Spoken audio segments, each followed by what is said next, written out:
guys, right, in this video we're going to be looking at how to contact your suppliers. Now we've already pinned down that we want to reach out to these two particular suppliers for this seat back organizer. So what I'm first of all going to do is have a look at the email swap that we're going to give you. And we're going to give you two options basically. So the first one, let's have a look at this. Let me read this through. It says, my name is John. I'm the purchasing manager for your company. We are in the process of adding a seat back organizer to our product range or product line, and your product seems to be what we're looking for. I have a few questions.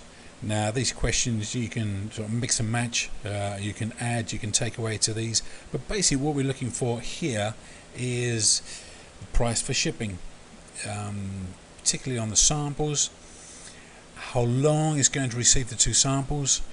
Some may say yes, they're available straight away. Some may say it's going to take 30 to 40 days to manufacture them.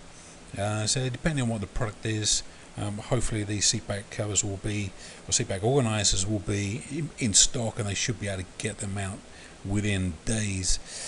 We're looking, can we use PayPal? Can we select the color or change the color? If you want to go into your own branding, maybe this is important for you. Another branding option is, can we add your logo? If you want to do some embroidery or add a label or something like this to the product, if it's that type of thing. Or if it's a hard product, you can get a design imprinted on or screen printed or something like this. But if it's important to you, you need to ask up front whether they're actually capable of adding your logo to the product. So we're looking at here is sort of at the top here on the samples, we're looking for express shipment. When we come to products, maybe I want to ship maybe 200, maybe the first 500 products. Maybe if the product is light, we're going to continue to use air shipment, full stop. But this is air express, not just express. So the air express, like I said before, will take you a little bit longer and a little bit cheaper as well. Obviously the best way forward is through sea freight, but that's obviously later on once you get into larger orders. Right, how long is going to be manufacturing once we place the order, and do you want to be considering escrow or trade assurance payments wise? We're also indicating that we're looking at volumes, the fairly large volumes, 1,000 to 5,000 units. That's what I'm looking for a prices for, please. But to start with, we're looking for a trial order of say 200 to 500, just to make sure everything is as expected, and then we can work together. This is a two-way thing. You know, we've got to be happy with them, but they've also got to be happy with us as a buyer. So basically, and then we've just signed off. Looking forward to hearing from you. Thank you very much, John Doe, your company purchasing manager. I say purchasing managers. I think it's always best to be that persona, that third person, because if you come back, or if the supplier comes back, start to negotiate, you can actually go back to them and say, well, hold on, I need to go and discuss this with the board of directors, or I need to go and talk to my boss or the manager or whoever.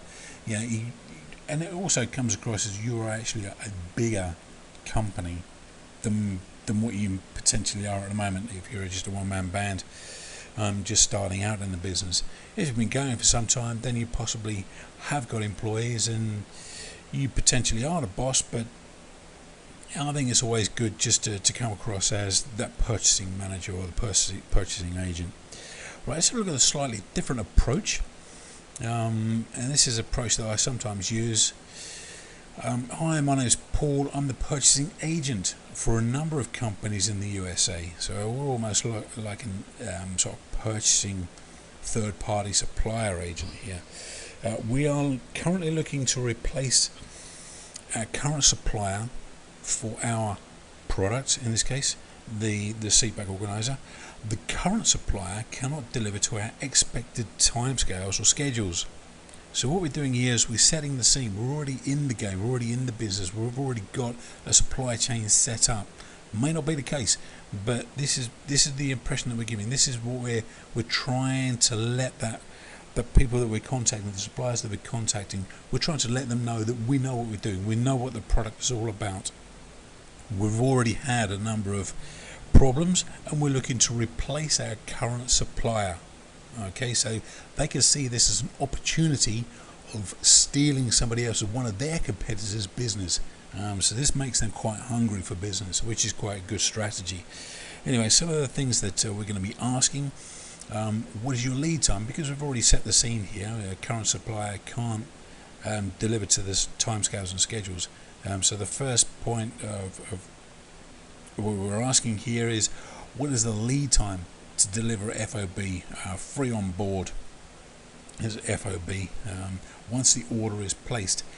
What are the prices for 1,000, 2,500, 5,000 or 10,000? You can change these numbers, obviously, what you want, but I would suggest you keep them fairly high. Remember, we're already in the game. We've already got a purchaser, but we're not happy, supplier, but we're not happy with that particular supplier. So keep the numbers high, and I'll tell you why in a minute. What are your payment terms? Can we pay with PayPal? And do you have that trade assurance in place? Can we again change? Can we change the color? Can we add a brand logo? Right. Up here we're talking about larger volumes. This normally works. 9 times out of 10 this will work. If you're asking for the larger volumes as well, you've already got that supplier, but you're changing suppliers. Okay. This line here, we are ready to get samples as soon as you reply, and we're ready to work with you for our first trial order. The next communication after they reply, assuming that everything's going to be okay, would be great, fantastic. Our orders are anticipated to be, say, 2,500 per order. But bearing in mind we've already had problems, send me 200 now. Let me check them out, get them loaded into the system. If everything's okay, then we'll follow on with that larger order. 9 times out of 10 they will not even question that 200 coming out, because they see that you're going to be replacing your current supplier with them. You're already in the game. So instead of on the first one we were looking to straight away ask for, our initial trial order will be 200 to 500, we've slightly changed the pitch here, saying that our initial order will be 2,000 or 1,000, but we've had problems in the past. Please send us 200 because we need to make sure everything's okay. Alright, so I hope you understand the difference between those two. Anyway, those two templates or email swipes will be given to you, so they're in place. Right, so we're back onto Alibaba. We've got our two suppliers here that we want to reach out to. Easiest way, contact supplier. Okay, so we've got the seatback guy. This is Reich. We've already done some background work on these guys. We're happy enough with that. So basically we just get back into, I'm going to go with our second strategy here. Make sure all of the,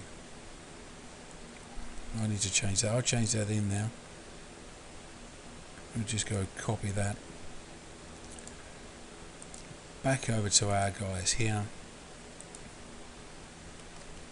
paste that in, and I'm going to go change product to, what are they calling it, a car back seat organizer. Okay, so basically here we are. We've set the scene. We're looking to replace our current guys. Right. So minimum order quantity, I'm just going to put 1,000 in. They're saying the minimum order quantity is there, 1,000, so they should be happy enough to look at this as, okay, we're matching what our minimum order is. We should get a nice reply from these guys. Right, and what do you do now? Send. Simple as that. Just wait to reload. I may have timed out. Nope, here we go. Your request has been sent successfully. So what we're going to do now is wait until we get sort of a reply from these guys, and that's going to be in your mailbox within Alibaba. Okay, I won't do the second one, but basically you get the idea. Okay, so hopefully that's alright, guys. That's it for this video. Take care.